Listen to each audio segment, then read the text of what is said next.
Beneath every productive garden, beneath every forest floor, beneath every meadow that maintains its fertility across decades of continuous growth without any human input at all, there is an infrastructure that most people who work with soil have never seen and that most modern gardening education has never adequately described.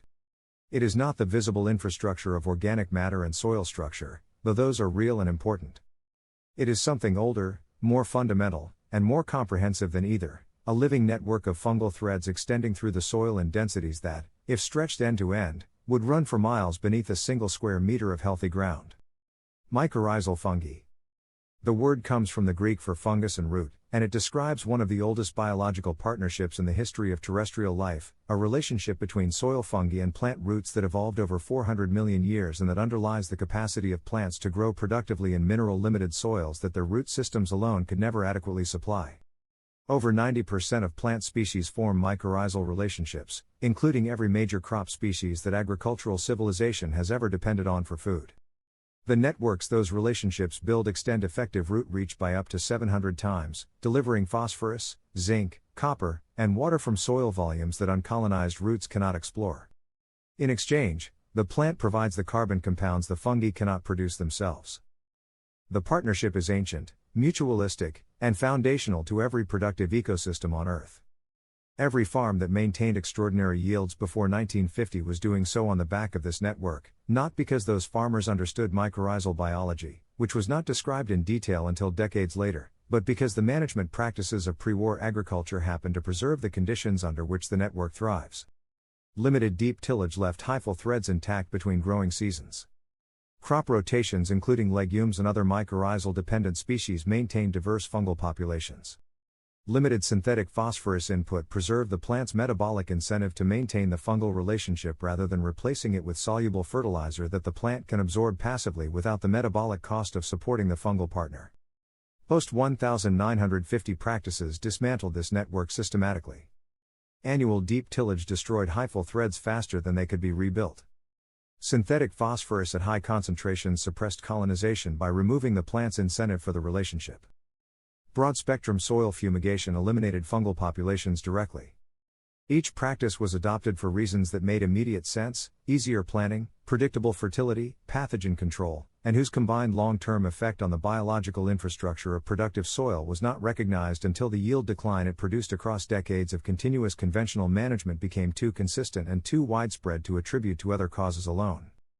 DYNOMYCO granular mycorrhizal fungi inoculant is the modern intervention that restores what was removed. Link is in the description.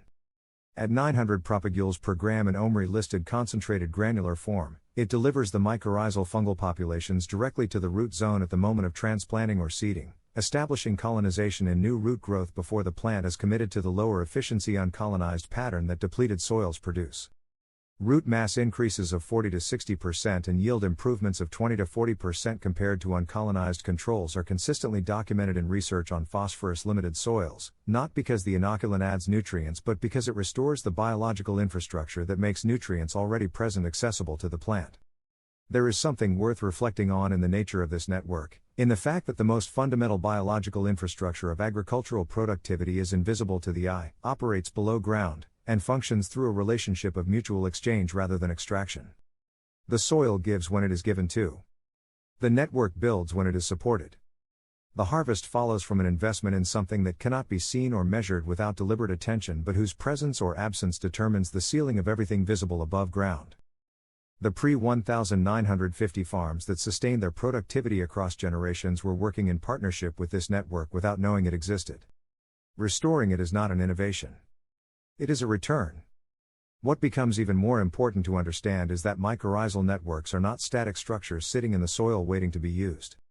They are responsive systems that expand, contract, and reorganize based on what the plant community is doing above them.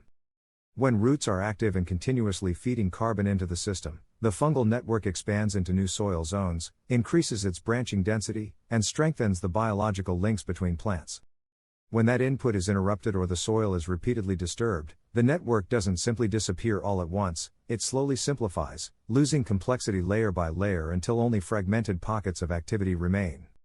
And that gradual simplification is why many modern soils still contain life, but no longer behave like fully functional ecosystems. The potential is still there, but the connectivity is reduced.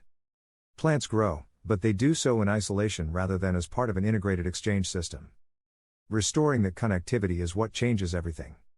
Once the network begins functioning again at scale, nutrients are no longer just added and hoped for in return, they are circulated, exchanged, and redistributed through a living infrastructure that responds dynamically to plant demand. At that point, soil stops acting like a container for inputs and starts behaving like a coordinated biological economy beneath the surface. Subscribe to In the Beginning and check the description for all product links. See you in the next one.